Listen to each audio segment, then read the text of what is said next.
கடல் அலையில் நடனமாடி புல்லாங்குழல் வெளியே புகுந்த சோயாகி சொல்லுக்கு சொல்லோ சுவை கூட்டும் சென்னமிலே உன்னை வணங்கி உன்னவையை வணங்கி தொடங்குகிறேன் எனதுரையை விற்பனைக்கு வழி திறக்க விஜயத்தின் கதம் திறக்க முகம் தெரியாமல் நிற்கும் பொருளும் விழிக்க கற்றுக்கொண்டது விளம்பரத்தால் தான் வெளிக்கொடுக்கும் வாக்கியம் விளம்பரம்.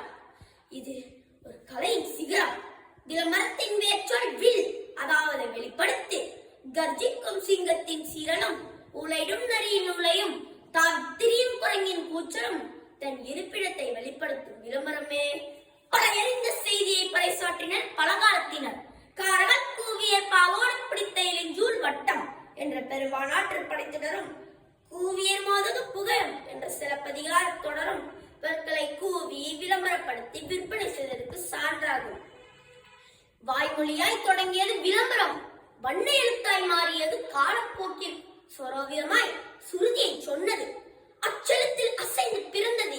இப்போது கைபேசியில் கிளிக் என்றால் வணிக மாறுபாடுகளை விழிக்கச் செய்யும் விதையாக மாறி போனது விளம்பரம். தோன்றும் பொருள் தெரிய வேண்டுமெனில் விளம்பரம் தேவை. வீட்டில் இருந்தாலும் உலகம் அறிய வேண்டுமெனில் விளம்பரம் தேவை.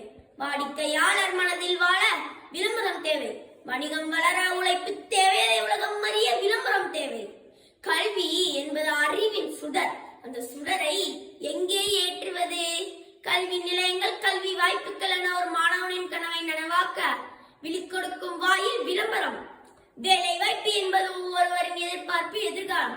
வாய்ப்புகள் எங்கே, எப்போது, யாருக்கு என்ற பூட்டை திறக்கும் சாவிதான் விளம்பரம். சரியான மருத்துவம், சரியான மருந்துகள், சரியான மருத்துவர், சரியான மருத்துவமனை இவை வெறும் விளம்பரம் அல்ல, விழிப்புணர்வின் விதை. அரசின் நலத்திட்டங்கள் பல, அவை மக்களுக்கு தெரிய வேண்டுமெனில் விளம்பரம் தேவை. பிரபல கூந்தல் தைலத்திற்கான விளம்பரம் ஒன்று இதோ.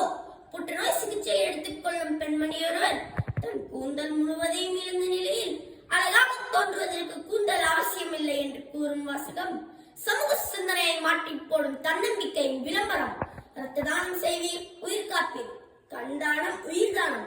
வீட்டுக்கு வீடு மரம் வளர்ப்போம், மலைவளம் காப்போம். வாகனம் ஓட்டும் போது கைபேசியில் பேசாதீர். இது வெறும் விளம்பரம் வாசகம் அல்ல, உயிர் மூச்சு உச்சம். விற்கவும் விழிக்கவும் விளக்கவும் ஒரு வல்லமையான கருவிதான் விளம்பரம்.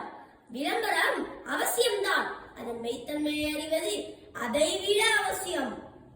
எப்பொருள் யார் யார்வாய் கேட்பினும் அப்பொருள் மெய்ப்பொருள் காண்பது அறிவு என்ற பகலவனின் பகுத்தறிவு பதிவோடு என் உரையை முடிக்கிறேன். நன்றி.